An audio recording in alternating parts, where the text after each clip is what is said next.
সেই সময়ে শুধু বাগদাদ শহরটা বাকি ছিল, তা সেই জায়গায় মুসলমান ধ্বংস হয়েছে কারণ কি? মুসলমানের মধ্য থেকে একদল সাহায্য করেছে, ওই কাফের মুশরিকদের সাহায্য করেছে। বাগদাদ শহরের শিয়ারা, এই তুসি টুসি যারা ছিল, তারাও অলসো বিশাল গ্রুপ ছিল, তারাও 20 লাখ ছিল। তারা সকলে হালাকু খানকে সহায়তা দিল এবং বলল যে আপনারা আসেন, এই ধ্বংস করে দেন, সুন্নিদের ধ্বংস করে দেন। ধ্বংস করে দিল এবং গোটা বাগদাদের মধ্যে কমের পক্ষে 1 মাসের মধ্যে 10 লক্ষের মতো সুন্নি মুসলমানকে কতল করেছিল তারা। আলহামদুলিল্লাহ, আলহামদুলিল্লাহ নাহমাদুহু ওয়া নাস্তাঈনুহু, আলহামদুলিল্লাহ নাহমাদুহু ওয়া নাস্তাঈনুহু ওয়া নাউযু বিল্লাহি মিনাশ শুরুরি আনফুসিনা ওয়া মিন সাইয়্যাতি আমালিনা। من يهدي الله فلا مضل له ومن يضلله فلا هادي له. قال الله تعالى في القرآن المجيد وفي فرقانه الحميد. أعوذ بالله قولوا সকলে أعوذ بالله من الشيطان الرجيم.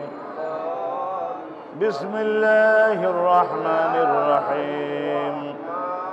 قل اللهم مالك الملك تؤتي الملك من تشاء وتنزع الملك ممن تشاء وتعز من تشاء وتذل من تشاء بيدك الخير إنك على كل شيء قدير.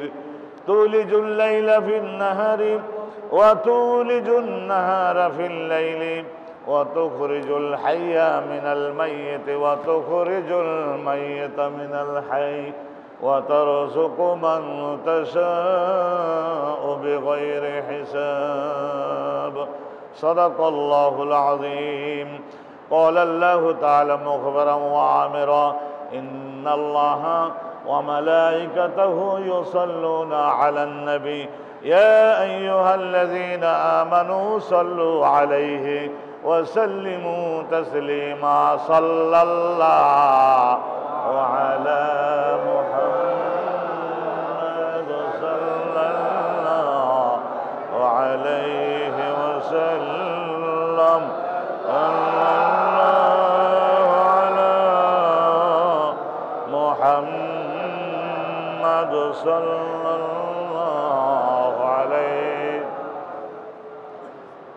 فمحمدنا وسيدنا والعز لنا لإجابته.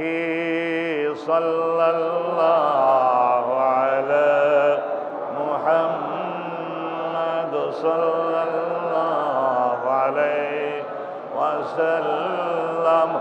صلى الله على محمد صلى الله عليه. আম্মা বাদ, সম্মানিত হাজারাতে মুসল্লিয়ানে কিরাম, বিরাদারান ইসলাম, শ্যামলী দ্বিতীয় প্রকল্প বাইতুন নূর জামে মসজিদের সম্মানিত ম্যানেজমেন্ট কমিটির সেক্রেটারি, সভাপতি, সম্মানিত ভাইস চেয়ারম্যানগণ, সদস্যগণ, ট্রেজারারগণ, আর সর্ব উপরে আমাদের এলাকার সম্মানিত মুসল্লিয়ানে কেরাম এবং ইসলামের জন্য যোগ্য খেদমতকারীগণ, আমার প্রাণপ্রিয় ভাইরা, আল্লাহ পাক রব্বুল আলামিনকে চলুন আমরা সকলেই আমরা একটা শুকর আদায় করে নিই। জোরে মোহাব্বতে জোরে বলবেন আলহামদুলিল্লাহ। আর একবার জোরে বলুন সুবহানাল্লাহ। এই আলহামদুলিল্লাহ এবং সুবহানাল্লাহ এই দুইটা জিকির করার জন্য ইতিমধ্যেই আমাদের মাঝে আলহামদুলিল্লাহ চৌধুরী মহোদয়, আমাদের কমিটির ভাইস চেয়ারম্যান, তিনিও তশরিফ এনেছেন, তরিকুল ইসলাম চৌধুরী মাদ্দাল্লাহু জাল্লাহু। আসলে শক্তি জামাত বন্দি না হলে ইসলামের শক্তি হয় না, আর ইসলামের শক্তি না হলে ইসলামকে টিকাইয়ে রাখা যাবে না, প্রসারিত করা যাবে না। সেই জন্য আমি আপনাদেরকে আহ্বান জানাই যে সকলে পেছনটা ভুলে যান। পেছনে যা গেছে গেছে, এখন সামনে হযরতে বড় পীর মহিউদ্দিন আব্দুল কাদের জিলানী রহমাতুল্লাহি আলাইহির ওফাত বার্ষিকী। এই যে গেল, এই যে সোমবারে গেল, গত সোমবারে উনি মহিউদ্দিন ছিলেন ইসলামের পুনর্জীবন দানকারী।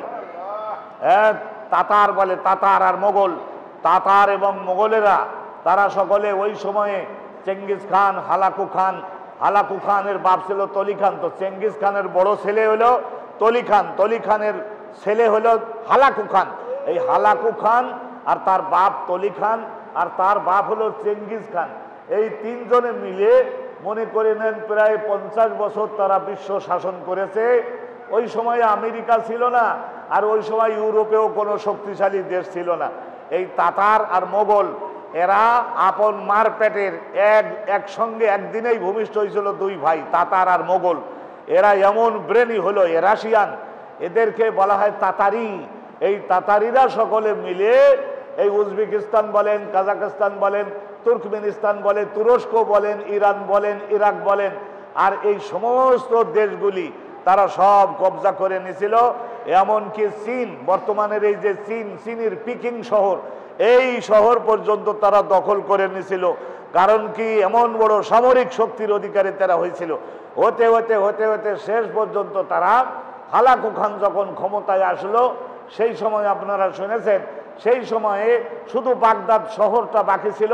তা সেই জায়গায় মুসলমান ধ্বংস হয়েছে। কারণ কি, মুসলমানের মধ্য থেকে একদল সাহায্য করেছে, ওই কাফের মোশরিকদের সাহায্য করেছে। বাগদাদ শহরের শিয়ারা, এই তুসি যারা ছিল, তারাও অলসো বিশাল গ্রুপ ছিল, তারাও 20 লাখ ছিল।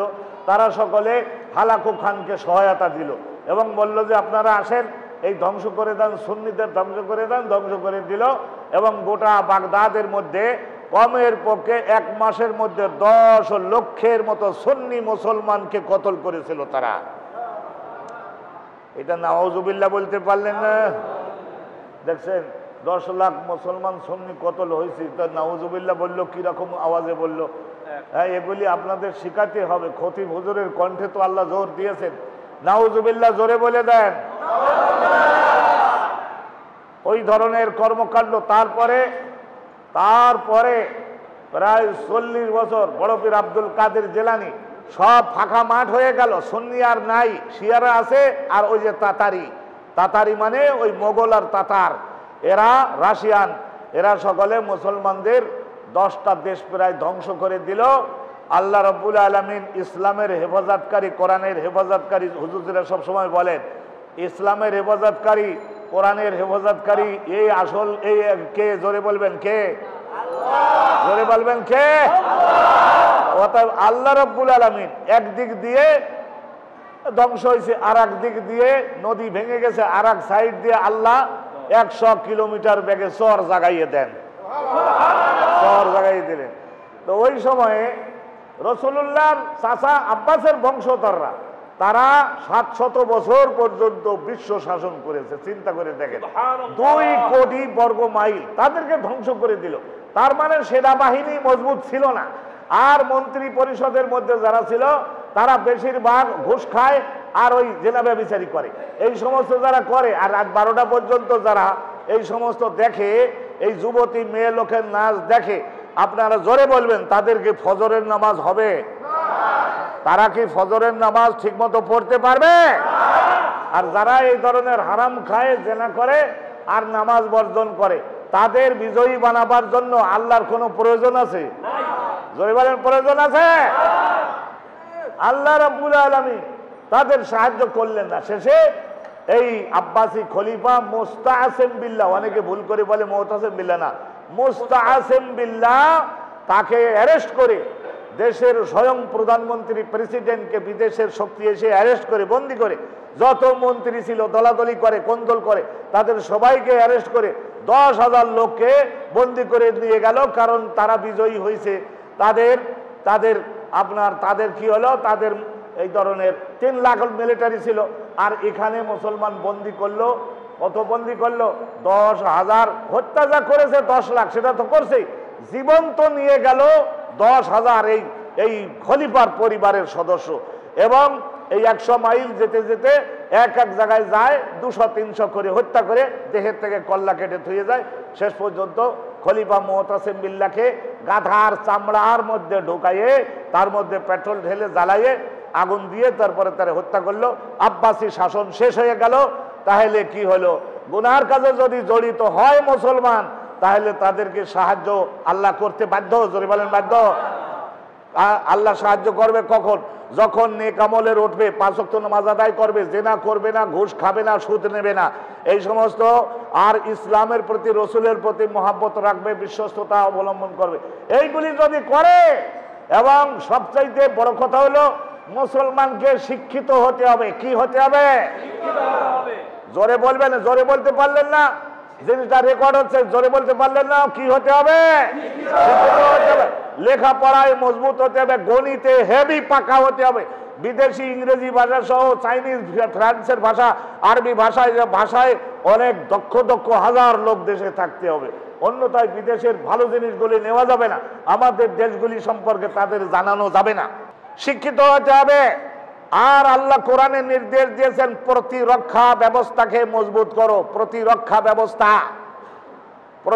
ব্যবস্থা আমরা ওই যে নেটের আলোচনায় শুনি, 2-1টা সেনাবাহিনীর কথা লিক হয়ে যায়, শুনি, সেখান থেকে শুনি আমাদের বাড়ির পাশের মিয়ানমার, তাদের যে যুদ্ধ বিমান, ফ্রান্সের যুদ্ধ বিমান, রাশিয়ান যুদ্ধ বিমান, সেই বিমানগুলির মোকাবেলা করবার ক্ষমতা যদি আমাদের দেশের বিমান বাহিনীর না থাকে, তাদের হাতে যে ক্ষেপণাস্ত্র, সেই ক্ষেপণাস্ত্র যদি আমাদের সেনাবাহিনীর হাতে না থাকে, আমাদের যদি থাকে 300 কিলোমিটার যায়, আর তাদেরটা যদি যায় 1000 কিলোমিটার, 700-800 কিলোমিটার, তাহলে কি হবে?